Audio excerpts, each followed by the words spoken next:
ଠାକୁରଙ୍କ ସ୍ଥାପନ ଯଦାତି କେଶର ଅମଳର ଯଦାତି କେଶର ରଜା ଥିଲେ ତାଙ୍କରି ଅମଳ ଠାକୁର। ଏଟା ଦରିଆ ଗଣ୍ଡ ଥିଲା, ଗଣ୍ଡ ଭିତରେ ବୋହିତ ନେଇକି ସାଧ ପାଣି ଯାଉଥିଲେ। ଠାକୁରଙ୍କ ମୁଣ୍ଡରେ ମଙ୍ଗ ବାଜିଲା, ଠାକୁରଙ୍କ ମୁଣ୍ଡରେ ମଙ୍ଗ ବାଜିଲାଠୁ ଠାକୁର ମଙ୍ଗକୁ ବୁଡ଼େଇ ଦେଲେ। ବହୁତ ଜିନିଷ ପତ୍ର ନଷ୍ଟ ହୋଇଗଲା। ସାଧ ପାଣି ଏଠି ହାତ ଯୋଡ଼ିକି ବସିଛନ୍ତି ତପସ୍ୟାରେ। ଆଉ ଆଉ କ'ଣ କହୁଛନ୍ତି, ଆଉ ପୂଜା ସେଇ ଦିନଠୁ କୋଦଣ୍ଡପୁର ଚୌଧୁରୀ ସେ ଆସିକି ଠାକୁରଙ୍କୁ ସ୍ୱପ୍ନାହତ ହେଲା। ଠାକୁର ତାଙ୍କୁ ସ୍ୱପ୍ନାହତ କଲେ, ତାଙ୍କୁ ତାଡ଼ି ତୁଡ଼ିକି ବାହାର କରି ମନ୍ଦିର କରି ଜଗନ୍ନାଥେଶ୍ୱର ଅମଳ ମନ୍ଦିର। ଆଉ ଆମେ ତ ଆପଣ ଯାହା ଶୁଣୁଛୁ ଜଗତରେ ସେଇଆ ଶୁଣୁଛନ୍ତି। ସେଠି ଗୋଟିଏ ବରୁଣ ଗଛ ଥିଲା, ବରୁଣ ଗଛ ଦ୍ୱାରା ବରୁଣେଶ୍ୱରଙ୍କ ନାଁ ହେଇଛି ବରୁଣେଶ୍ୱର। ତିନି କରଣ ବରୁଣେଶ୍ୱର ଥିଲା। ଇଏ ହେଉଛି ପଞ୍ଚକୋଶୀ ବେଲ ବରୁଣ ଖିଲାଟ। ଏଇଆ ଆଉ କ'ଣ, ଆଉ ସମୁଦ୍ର କୁଶି ନଦୀ, ଏଟା କୁଶି ନଦୀ ମଝିରେ ବରୁଣେଶ୍ୱର ମହାଦେବ। ସେଟା ଏଇକା ଗଲାଣି ସାଇଡିକି। ଆଉ ବିରାଟ ଗଣ୍ଡ କିମିର ରହୁଥିଲେ, ଏଇସବୁ କଥା। ଆଉ କ'ଣ ନୀତି ଅଛି, ବାଲ୍ୟ ଭୋଗ ଅଛି, ଆଉ ବଡ଼ ଭୋଗ ଅଛି।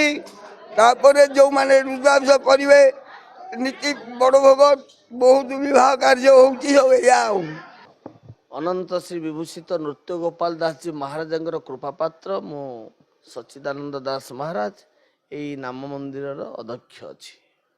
ଆପଣ ଜଣେଇବେ ଆମର ଏ ଆଶ୍ରମରେ କ'ଣ କ'ଣ ସବୁ ଭକ୍ତମାନଙ୍କୁ ସେବା ମିଳେ?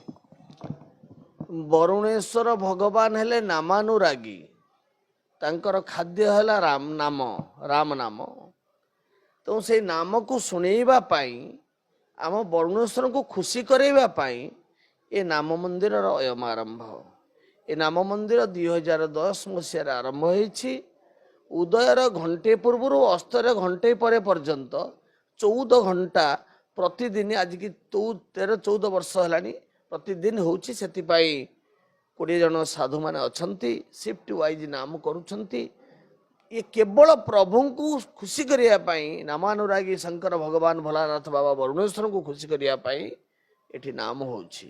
ଆଉ ତତ୍ସହିତ ଗୋମାତାଙ୍କର ସେବା ହେଉଛି। ଆଉ ତତ୍ସହିତ ବିଭିନ୍ନ ପ୍ରକାର ସାମାଜିକ କାର୍ଯ୍ୟ କରାହେଉଛି, ଯଥା ବୃକ୍ଷରୋପଣ, ଆଧ୍ୟାତ୍ମିକ ପୁସ୍ତକ ବଣ୍ଟନ ଏବଂ ସତ୍ସାହିତ୍ୟ ପଠନ, ଏମିତି ସବୁ ବିଭିନ୍ନ ଜାଗାରେ ରକ୍ତଦାନ, ଏସବୁ ଆଧ୍ୟାତ୍ମିକ କାର୍ଯ୍ୟ ମାନେ ସାମାଜିକ କାର୍ଯ୍ୟମାନ ମଧ୍ୟ କରାଯାଉଛି ଆଶ୍ରମ ଦ୍ୱାରା। ଆଉ ଗୋଟେ କଥା କହିଲେ, ବରୁଣେଶ୍ୱର ବାବା ବରୁଣେଶ୍ୱର କେଉଁ ଅନାଦି କାଳରୁ ଏଠି ପ୍ରତିଷ୍ଠି ଲାଭ କରିଛନ୍ତି। କେହି କହନ୍ତି, କେଉଁ ପୁରାଣ କହେ ବରୁଣ ଦେବ ଅଭିଶାପ ପାଇଥିଲେ, ଏଇଠି ଶଙ୍କର ଭଗବାନଙ୍କୁ ତପସ୍ୟା କରିକି ଅଭିଶାପ ମୁକ୍ତ ହେଇଥିଲେ ବୋଲି କ୍ଷେତ୍ରର ନାଁ ହେଲା ବରୁଣେଶ୍ୱର, ମନ୍ଦିର ଠାକୁରଙ୍କ ନାଁ ହେଲା ବରୁଣେଶ୍ୱର। ଆଉ କେହି କହନ୍ତି ଏଠି ଶଙ୍କର ଭଗବାନ ଯେମିତି ସତୀଙ୍କର ଅନ୍ତ ପରେ ଶଙ୍କର ଭଗବାନ ଫ୍ରଷ୍ଟ୍ରେଟ ହେଇକି ଯାଇ ମାନସରୋବର ରହିଲେ ହଂସ ରୂପରେ, ଏଠି ମଧ୍ୟ କିଛି ଦିନ ସେ ରହିଥିଲେ। ଏଇଠି ସମୁଦ୍ର ଲାଗିଥିଲା, ବରୁଣ ସମୁଦ୍ରକୁ ବରୁଣ କହନ୍ତି, ବରୁଣ ଦେବତା ସେଠି ଥିଲେ। ଏ ସମୁଦ୍ର କୂଳରେ ଇଏ ଥିଲେ ବୋଲି ଏଙ୍କ ନାଁ ବରୁଣେଶ୍ୱର ହେଇଛି। ଏମିତି ବିଭିନ୍ନ ପ୍ରକାର ମତ ଆସେ। ଯାହା ହଉ, ବରୁଣେଶ୍ୱରଙ୍କ ମହିମା ଉପରେ ଯେଉଁ ପ୍ରଶ୍ନ କଲେ, ତାକୁ ମୁଁ ଭାବୁଛି ସବୁଠୁ ବେଶୀ ଅନୁଭବୀ ମୁଁ ହେଇଥିବି। କାରଣ ଏ ଆଶ୍ରମ ଆଜିକି 13 ବର୍ଷ ହେଲାଣି ଚାଲିଛି। ଗୋଟେ ଜମି ନାହିଁ, ପ୍ରତିଦିନ 2,500-3,000 ଟଙ୍କା ଦରକାର ଆଶ୍ରମ ଚଳିବା ପାଇଁ। ଏ ଆଞ୍ଚଳିକ ଚାରିଟି ମଧ୍ୟ ସେମିତି ନାହିଁ। କେମିତି କ'ଣ ଚାଲୁଛି ମୁଁ ନିଜେ ମଧ୍ୟ ବିସ୍ମୟ ହେଉଛି। ବାବା ବରୁଣେଶ୍ୱର ଆକୁ ସୁଚାରୁ ରୂପେ ପରିଚାଳନା କରୁଛନ୍ତି। ଯେତେବେଳେ କିଛି ସମସ୍ୟା ଆସୁଛି, ମୁଁ କେବଳ ସେଇ ବରୁଣେଶ୍ୱରଙ୍କୁ ଧ୍ୟାନ କରି, ଆମ ଗୌଶାଳାର ଜଣେ ଦିବ୍ୟ ଗୋମାତା ଅଛନ୍ତି, ଦେବ ସୁଲଭ ଗୋମାତା ଅଛନ୍ତି, ତାଙ୍କରି ପାଦକୁ ଧରିକି ମୁଁ କହିଦେଲେ ସକାଳେ ସେ କାର୍ଯ୍ୟଟା ସମାଧାନ ହେଇଯାଉଛି। ତେଣୁ ସେ ଗୋମାତା ଆଉ ବାବା ବରୁଣେଶ୍ୱରଙ୍କ ଦ୍ୱାରା ହିଁ ଏ ନାମ ମନ୍ଦିର ଚାଲିଛି। ତେଣୁ ତାଙ୍କ ମହିମା ମୁଁ କ'ଣ କହିବି, ଯେତେ କହିଲେ ବି କମ୍ ହବ। ମାନେ 80 ପ୍ରକାରର ବଡ଼ ବଡ଼ ରୋଗ ବାବାଙ୍କ ମହିମାରେ ଭଲ ହେଇଯାଏ। ଆଜି କିନ୍ତୁ ପ୍ରଶାସନର ସେଥିପ୍ରତି ଦୃଷ୍ଟି ନାହିଁ, ସରକାରଙ୍କର ସେଥିପ୍ରତି ଦୃଷ୍ଟି ନାହିଁ ଯେ ବାବା ବରୁଣେଶ୍ୱରଙ୍କର ଆମେ ଗତ ବର୍ଷ 2-3 ବର୍ଷ ତଳେ ଆମେ କରିଥିଲୁ ବରୁଣେଶ୍ୱର ବୈଦ ସମାନ, ଯେଉଁମାନଙ୍କୁ ପ୍ରଭୁ ପ୍ରସନ୍ନ ହେଇଥିଲେ ଏଇସବୁ ହୁକୁମ ଦେବା ପାଇଁ ଆମେ ସେମାନଙ୍କୁ ଡାକି ଗୋଟେ ସମ୍ମାନ ଦେଉଥିଲୁ। କିନ୍ତୁ ସେଇ କଥା ଯଦି ସରକାରୀ ସ୍ତରରେ ହୁଅନ୍ତା, ଏ ପ୍ରଶାସନ କଥା ଗୁରୁତ୍ୱ ଦିଅନ୍ତା, ନହେଲେ ଏଇ ବରୁଣେଶ୍ୱର ସବୁ କ୍ଲବ୍ ଅଛି, ସବୁ କମିଟି ଅଛି, ସେମାନେ ଯଦି ଏହାକୁ ଗୁରୁତ୍ୱ ଦିଅନ୍ତେ ତାହେଲେ ନିଶ୍ଚିତ ଭାବରେ ସେଇ ପୁରୁଣା ସଂସ୍କୃତି ଜାଗି ଉଠନ୍ତା, ଆଉ ଯାହାଦ୍ୱାରା ବରୁଣେଶ୍ୱରଙ୍କ ପ୍ରତି ଶ୍ରଦ୍ଧା ବିଶ୍ୱାସ ଭଲ ପାଇବା ଅଧିକ ହୁଅନ୍ତା। ତେବେ ଭକ୍ତବନ୍ଧୁ ଆପଣମାନେ ଯେଉଁ କଥାଟି ଆମେ ଶୁଣିବାକୁ ପାଇଲେ ଆମର ମହନ୍ତଙ୍କ ଠାରୁ, ଯେତିକି କଥା ଆମେ ଜାଣିଲେ, ଏଠି ଆପଣମାନେ ସହଯୋଗ କରନ୍ତୁ, ଆସିକି ଏଠି ନିଶ୍ଚିତ ପହଞ୍ଚନ୍ତୁ। ଆମେ ଯାହା ଭିଡ଼ିଓ ମାଧ୍ୟମରେ ଯେତିକି ଆପଣଙ୍କ ପାଖରେ ପହଞ୍ଚେଇଲୁ, ଆପଣମାନେ ନିଶ୍ଚିତ ଏ ଜାଗାରେ ଆସି ପହଞ୍ଚିଲେ ଅଧିକ କିଛି ଆଉ ଜାଣିପାରିବେ। ସଂକ୍ଷେପରେ ଆମେ କିଛି ଭିଡ଼ିଓ ନେଉଥିଲୁ ଯେ ଆପଣମାନଙ୍କ ପାଖରେ ପହଞ୍ଚାଇବା ପାଇଁ। ଆପଣମାନେ ନିଶ୍ଚିତ ଏ ଜାଗାରେ ଆସି ପହଞ୍ଚନ୍ତୁ। ଏଇଟା ଥିଲା ନନା ଚ୍ୟାନେଲର ଆପଣମାନଙ୍କୁ ଗୋଟେ ନିମନ୍ତ୍ରଣ। ଆପଣମାନେ ନିଶ୍ଚିତ ବରୁଣେଶ୍ୱର କ୍ଷେତ୍ର ଆସନ୍ତୁ ଏବଂ ଏ ଆଶ୍ରମରେ ଆସି ପହଞ୍ଚି ଆଉ ଅଧିକା କିଛି ଜାଣିବା ପାଇଁ ଚେଷ୍ଟା କରନ୍ତୁ। ଆପଣଙ୍କର ଯଦି କିଛି ଅବଦାନ କରିବାର ଥିବ ତାହେଲେ ଆସି ମହନ୍ତଙ୍କ ସହିତ ଆପଣ ଦେଖା କରିପାରନ୍ତି। ତେବେ ଆସନ୍ତୁ ଆଉ କିଛି ଆଲୋଚନା କରିବା, କମ୍ ସମୟ ମଧ୍ୟରେ ଆଲୋଚନା କରିବା ବ୍ୟକ୍ତିଗତ ଜୀବନକୁ ନେଇ। ତେବେ ଆପଣଙ୍କର ବ୍ୟକ୍ତିଗତ ଜୀବନ କ'ଣ କେମିତି, ଆପଣ କମ୍ ସମୟ ଭିତରେ ଆପଣ ଜଣାନ୍ତୁ। ମୁଁ ବ୍ୟକ୍ତିଗତ ଜୀବନ ମାନେ ଆପଣ ମନରେ ସିଧାସଳଖ ଆପଣ ପଚାରିଥିଲେ ଆପଣ ବାବାଜୀ କାହିଁକି ହେଲେ? ମୁଁ ସେଇଟା ପଚାରିବି। ଯାହା ହଉ, ମୁଁ ପିଲାବେଳରୁ ଆମର ପରିବାର ଗୋଟେ ଜମିଦାରର ପରିବାର, କ୍ଷତ୍ରିୟ ବଂଶ। ପିଲାବେଳରୁ ଆଧ୍ୟାତ୍ମିକତା ପ୍ରତି ମୋର ଅନୁରାଗ ଏତେ ନଥିଲେ ମଧ୍ୟ ଆମ ଘରେ ଆଧ୍ୟାତ୍ମିକ କାର୍ଯ୍ୟକ୍ରମ ସବୁ ହୁଏ। ଆଉ ବଡ଼ କଥା ହେଉଛି ମୋର ଜେଜ ହେଉଛନ୍ତି ଜଣେ ବାବାଜୀ। ସେ ଶେଷ ମୁହୂର୍ତ୍ତ 40 ବର୍ଷ ତାଙ୍କ ଶେଷ ଜୀବନ ସେ ମଠଟେ କରିକି ରହିଥିଲେ। ଗୋଟେ ଆମର 4 ଏକର ଗୋଟେ ଆମ୍ବ ତୋଟା ଥିଲା, 200 ଆମ୍ବ ଗଛ ଥିଲା। ସେଇ ଆମ୍ର ବନରେ ସେ ଗୋଟେ ଛୋଟିଆ କୁଟିଆ କରିକି ମଠ କରାଇଥିଲେ ଏବଂ ବିଭିନ୍ନ ପର୍ବପର୍ବାଣିରେ ଆମେ ସବୁ ଯାଉ। ତେଣୁ ସେଇ ଦ୍ୱାରା ଟିକେ ଇନ୍ସପାୟାର୍ଡ ମୁଁ ହେଇଥିଲି। ଆଉ ମୋର ଅଜା ମଧ୍ୟ ଜଣେ ବାବାଜୀ, ସିଏ ମୁଁ ଆମ ଘରକୁ ଯେତେବେଳେ ଯାଏ ତାଙ୍କ ଦ୍ୱାରା ମଧ୍ୟ ଇନ୍ସପାୟାର୍ଡ, ସିଏ ମୋତେ ତିଲକ ଫିଲକ କରାଇ ଦିଅନ୍ତି। କିନ୍ତୁ ପ୍ରାକ୍ଟିକାଲି ମୁଁ ପାଠ ଏଜୁକେସନ୍ ମୋର ଏକାଡେମିକ୍ ସାରିଲା ପରେ, ଏକାଡେମିକ୍ ଏଜୁକେସନ୍ ମାନେ ମୁଁ ବିକମ୍ ପରେ LLB ଆଉ MA ME ଇନ୍ ହିନ୍ଦୀ କଲି ଆଉ MCOM ବି କଲି। ତେଣୁ ସେଇ ଆଉ କମ୍ପ୍ୟୁଟରରେ PG କଲି। ସବୁ ପାଠ ସରିଲା ପରେ ମୁଁ ବଜରଙ୍ଗ ଦଳରେ ମିଶିଲି, ରାଷ୍ଟ୍ର ଭକ୍ତି ଆସିଲା। ଆଉ ସେଠୁ ଧୀରେ ଧୀରେ VHP କରୁ କରୁ ମୁଁ ଆଜି ଏଇ ସ୍ତରରେ ଅଛି। କିନ୍ତୁ ପ୍ରକୃତ କଥା ମୋତେ ପଚାରିବାକୁ ଯେଉଁ ଅନେକ ପଚାରନ୍ତି ବାବାଜୀ କାହିଁକି ହେଲ, ମୁଁ ଭାବେ ବାବାଜୀ ହେବାର ମୋର ମୁଖ୍ୟ କାରଣ ବୋଧ ହୁଏ ମୁଁ ସ୍ୱାଧୀନ ଚେତା। ମୁଁ କାହାର ଅଣ୍ଡରରେ ରହିବାକୁ ମୁଁ ଉଚିତ ମନେ କରେନି, ଭଲ ପାଏନି। ଆଉ ଏକ ଶୃଙ୍ଖଳିତ ଜୀବନ ବିତେଇବା ପାଇଁ ମୋର ଇଚ୍ଛା। ମୁଁ ସବୁବେଳେ ଚେଷ୍ଟା କରେ ମୋର କେମିତି ଗୋଟେ ଫଲ୍ଟ ନ ହଉ, କେହି ମୋତେ ଟିକେ ଆଙ୍ଗୁଳି ଦେଖି ନ କୁହନ୍ତୁ। ବୋଧେ ସେଇଥିପାଇଁ ମୁଁ ସବୁ କିଛି ଛାଡ଼ି, ବିଶେଷ କରି ରାଜନୀତିରେ ମଧ୍ୟ ବହୁତ ଆଗରେ ଥିଲି, ସବୁଗୁଡ଼ାକୁ ଛାଡ଼ି ଚାକିରି କରିବି ନାହିଁ, ବିଜନେସ୍ କରିବି, ବିଜନେସ୍ ମଧ୍ୟ ଟିକେ ଟିକେ କଥାରେ ବିଜନେସ୍ ବି ଛାଡ଼ିଦେଲି, ଲକ୍ଷ ଲକ୍ଷ ଟଙ୍କା ଲସ୍। କିନ୍ତୁ ମୋର ସବୁବେଳେ ମୋର ଗୋଟିଏ କଥା ମୋ ମନରେ ଥାଏ, ପରହିତ ସରିଷ ଧର୍ମ ନାହିଁ ଭାଇ, ପରପୀଡ଼ା ସମ ନାହିଁ ଅଧମାଇ, ପରହିତ ବସ ଚିହ୍ନ କେ ମନ ମାହି, ତିନ କଉ ଜଗ ଦୁର୍ଲଭ କଛୁ ନାହିଁ। ଯେ ପରର ହିତ କରିବ ତାର ଦୁନିଆରେ କିଛି ଅସୁବିଧା ରହିବ ନାହିଁ।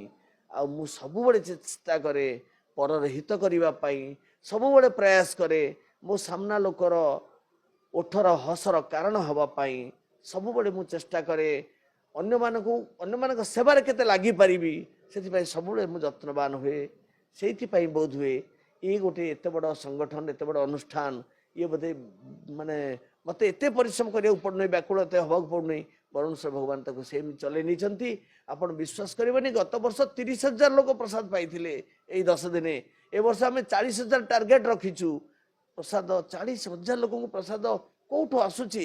ଏଇ ଦିବ୍ୟାତ୍ମା ମାନଙ୍କର ସବୁ ଦାନରେ, ସହଯୋଗରେ ଏସବୁ କଥା ସମ୍ଭବ ପାରୁଛି। ସେଟା କ'ଣ ପାଇଁ ନା ବରୁଣେଶ୍ୱରଙ୍କର ଏ କ୍ଷେତ୍ର ପ୍ରତି କୃପା ଅଛି, ବରୁଣେଶ୍ୱରଙ୍କର ଶ୍ରଦ୍ଧା ଅଛି ଏ କୃପା ଏ ଅନୁଷ୍ଠାନରେ। କାରଣ ଏ ଅନୁଷ୍ଠାନ କେବଳ ବରୁଣେଶ୍ୱରଙ୍କ ପାଇଁ ହିଁ ଉଦ୍ଦିଷ୍ଟ। ବାବା ବରୁଣେଶ୍ୱରଙ୍କୁ ଛାଡ଼ି ଏ କ୍ଷେତ୍ର ଚିନ୍ତା ମଧ୍ୟ କରାଯାଇପାରିବ ନାହିଁ। ଏଠି ଜଗନ୍ନାଥ ପତିତ ପାବନ ସ୍ଥାପନା ହେଇଛନ୍ତି, ରାଧାକୃଷ୍ଣ ଆଉ ସୀତାରାମ ମନ୍ଦିର ପ୍ରତିଷ୍ଠା ହେଇଛନ୍ତି, ଉପରେ ଭାରତ ମାତା ପ୍ରତିଷ୍ଠା ଲାଭ କରିଛନ୍ତି। ତେଣୁ ସେ ଯାହା ହଉ, ମୁଁ କେବଳ ଗୋଟିଏ କଥା ଦେଖେ, ସବୁବେଳେ ପରର ହିତ କଥା ଚିନ୍ତା କରେ। କାରଣ ମୁଁ ଜାଣିଛି ପରୋପକାରାୟ ପୁଣ୍ୟାୟ ପାପାୟ ପରପୀଡ଼ନମ୍। ମୁଁ ଅନ୍ୟକୁ ପୀଡ଼ା ଦେଲେ ମାନେ ପାପ ଆସିବ। ତେଣୁ ମୁଁ ସମସ୍ତଙ୍କୁ ଖୁସି କରିବାକୁ ଚେଷ୍ଟା କରେ, ଆଉ ରାଷ୍ଟ୍ର ପ୍ରେମରେ ନିଜକୁ ଉଦ୍ବୁଦ୍ଧ କରେ। ଯେଉଁଥିପାଇଁ ଆମର ଏ ଆଶ୍ରମର ଉପରଟାକୁ ଆମେ ଭାରତ ମାତା କଲ୍ୟାଣ ମଣ୍ଡପ ବୋଲି, ସେବା ମଣ୍ଡପ ବୋଲି ନାମିତ କଲୁ। ଯେଉଁମାନେ ଆସିବେ ରହିବେ, ଏଠି ଅଖଣ୍ଡ ନାମ ଚାଲିଛି। ଆଉ ମୋର ଇଚ୍ଛା ଅଛି, ସ୍ୱପ୍ନ ଅଛି, ଅଖଣ୍ଡ ଅନ୍ନ ଯଜ୍ଞ ମଧ୍ୟ ଚାଲୁ। ଯିଏ ଆସିବେ ସେମାନେ ସବୁ ପ୍ରସାଦ ପାଇବେ, ଆନନ୍ଦରେ ଏଠି ଯିବେ। ଏଠି ସବୁବେଳେ ରାମ ଗୁଣ ଗାନ ହେଉଛି, ନାମର କୀର୍ତ୍ତନ ଚାଲିଛି। ଏଠି ସବୁବେଳେ ଗୋଟେ ଆଧ୍ୟାତ୍ମିକ ପରିବେଶ ସୃଷ୍ଟି କରିବାରେ ଆମେ ସତତ ମାନେ ଯତ୍ନବାନ ହେଇଛୁ। ଆଉ ଏହା କେବଳ ସମ୍ଭବ ହେଇଛି ଏ ସାଧାରଣ ଜନତାଙ୍କର ସହଯୋଗରେ ଓ ବରୁଣେଶ୍ୱରଙ୍କର କୃପାରେ। ତେବେ ଦର୍ଶକ ବନ୍ଧୁ, ଆପଣମାନଙ୍କୁ ବହୁତ କଥା ଆମର ମହନ୍ତ କହିଲେ। ଏ ଆଶ୍ରମର ସଚ୍ଚିଦାନନ୍ଦ ଦାସ ମହୋଦୟ ଆପଣଙ୍କୁ ବହୁତ ଭଲ ଭଲ ଜ୍ଞାନ ବି ଦେଲେ। ତେବେ ପୂର୍ବ ଭଳି ଆଉ ପଦେ କହିବି ଯେ ନନା ଚ୍ୟାନେଲକୁ ଆପଣମାନେ ଏମିତି ଭଲ ପାଇଥାନ୍ତୁ। ଆଧ୍ୟାତ୍ମିକ ଚ୍ୟାନେଲ, କୌଣସି ନ୍ୟୁଜ୍ ଚ୍ୟାନେଲ ନୁହେଁ। ଆପଣମାନେ ନ୍ୟୁଜ୍ ଚ୍ୟାନେଲ ବୋଲି କହୁଛନ୍ତି, କିନ୍ତୁ ଏଇଟା ଆଧ୍ୟାତ୍ମିକ ଚ୍ୟାନେଲ। ଆମେ ପ୍ରତ୍ୟେକ ମନ୍ଦିର, ପ୍ରତ୍ୟେକ ଅନୁଷ୍ଠାନକୁ ଆମେ ଯାଉ ଆପଣମାନଙ୍କର ଭକ୍ତିମୟ ଜୀବନଯାପନରେ ରଖିବା ପାଇଁ। ତେବେ ଜୟ ଜଗନ୍ନାଥ। ନନା ଚ୍ୟାନେଲକୁ ଆପଣମାନଙ୍କୁ ସ୍ୱାଗତ। ଆସନ୍ତା ଭିଡ଼ିଓକୁ ଆପଣମାନେ ଦେଖାହେବ ନିଶ୍ଚିତ ନୂଆ ଭିଡ଼ିଓ ନେଇ। ଆପଣମାନଙ୍କୁ ଅନୁରୋଧ ରହିଲା, ଆପଣମାନେ ବରୁଣେଶ୍ୱର ମହାଦେବ ମନ୍ଦିର ପ୍ରାଙ୍ଗଣ ଆସିବେ ଏବଂ ଏ ଆଶ୍ରମରେ ନିଶ୍ଚିତ ବାବାଙ୍କ ସହିତ ଦେଖା କରି ନିଶ୍ଚିତ ଭାବରେ କିଛି କଥା ହେଇ ଆପଣମାନେ ଯିବେ। ଆପଣଙ୍କ ମନରେ ନିଶ୍ଚିତ ଭଲ ଭଲ କଥା ଅଛି, ମୁଁ ଜାଣିପାରୁଛି। ତେବେ ଆସିକି ଆମ ବାବାଙ୍କ ସହିତ ଦେଖା କରନ୍ତୁ ଏବଂ ତାଙ୍କଠୁ କିଛି ପରାମର୍ଶ ନିଅନ୍ତୁ। ଏତିକି ମୋର କହିବାର ଥିଲା। ରହିଲି ଆଜ୍ଞା।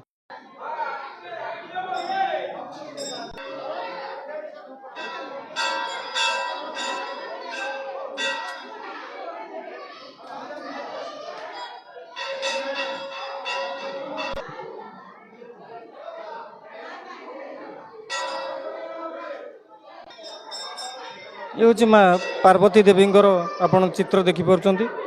बरुणेश्वर महादेव पाखे ये पार्वती माँ अच्छा चित्र आपण मैंने देखिपुंट।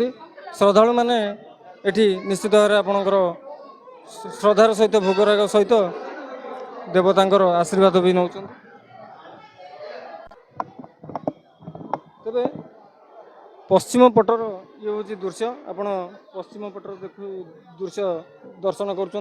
तेबे पश्चिम पटरे आमर महाप्रभु जगन्नाथ अच्छा, आपण तार दर्शन भी कर।